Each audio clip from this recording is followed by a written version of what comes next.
All right, good morning, everyone. This is Coach King. So today we'll be going over another component of fitness. Last lesson we went over cardiovascular endurance, and today we will be going over muscular strength and muscular endurance. So to get to that slide, what is muscular strength? Well, muscular strength refers to the amount of force a muscle can produce with a single maximum effort. So doing something heavy, as you can see in the picture, the gentleman there is lifting heavy weight one time. And so how do you increase your muscular strength? Well, there's a couple ways, but one of the main ways you do that is lifting heavy weights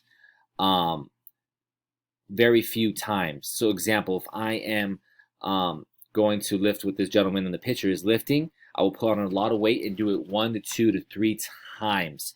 And when I do that, whatever that workout might be, maybe I'm doing a workout for the biceps or my triceps, or I'm doing squats. If I want to strengthen my muscles, then I want to do high weight at a low amount of time. So keep that in mind when we're thinking about this. Some exercises to improve your muscular strength are examples such as squats with heavy weight or bench press with heavy weight. These are things that are going to help you improve your strength. Okay, some benefits of doing that is it increases your ability to open, like, have you ever seen your mom say, can you open this jar for me? So the stronger you get, the heavier things you can lift. So you can begin to lift heavier things, as well as, for example, opening a jar that may be tight. When you have muscular strength, you're able to do things that may be difficult for others. So muscular endurance, which is different than muscular strength. Muscular endurance is the ability of a muscle to sustain or repeat contractions before becoming fatigued. So just like endurance that we talked about in our last lesson, muscular endurance is being able to do maybe push-ups 100 times, right?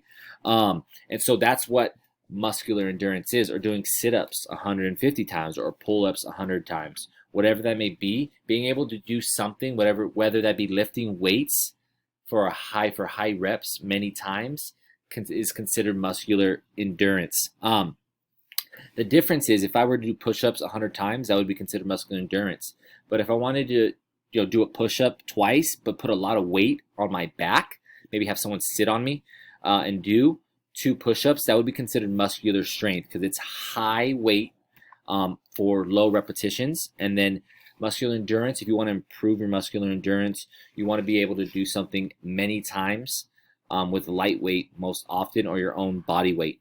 And so we're going to kind of tap into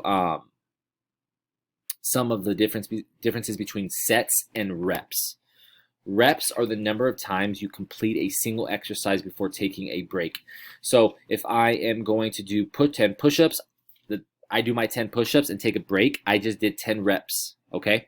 A set is the number of cycles of reps that you complete. So say, and I gave this example earlier, is that if I want to do 30 push-ups, but I don't want to do them all at once, I want to break them up into tens. What I'll do is I will do 10 push-ups, take a break, then I will do another set of 10 push-ups, take a break, and then I will do another set of 10 push-ups and take a break. So I did 30 push-ups, but I broke it up into 3 different sets of 10 reps. So that is the difference between sets and reps, okay? And another example is, say I wanted to do 50 push-ups, but I wanted to break it up into reps of 10. Then I would say I'm going to do 5 sets of 10 reps. So I'll go ahead and do 10 push-ups, take a break, another 10 push-ups, take a break, another 10 push-ups, take a break, another 10 push-ups, take a break, and another 10 push-ups, take a break, for a total of 50 push-ups, but I did it in 5 sets. Okay, so those are the difference. When you begin to work out, whether that be with your parents, those are some of the vocabulary, the academic language that you're going to be using when you're lifting weights, is the difference between sets and reps. Next week we'll be getting into flexibility, but that is today's lesson for today. Remember, some exercises that you can do to improve muscular endurance is most everything, but you have to make sure that it's heavy weight for low reps. And then whenever we're looking at muscular endurance, you are doing light weight for a high amount of reps, such as doing push-ups, 50 push-ups, or 50 sit-ups, right? Or 50 pull-ups, things of that sort. So again, guys, if you have any questions, feel free to email me. or stay after class and talk to me so you can kind of understand. These are the things that are going to be in your final assessment. Thank you guys so much for listening, and have a great rest of your day.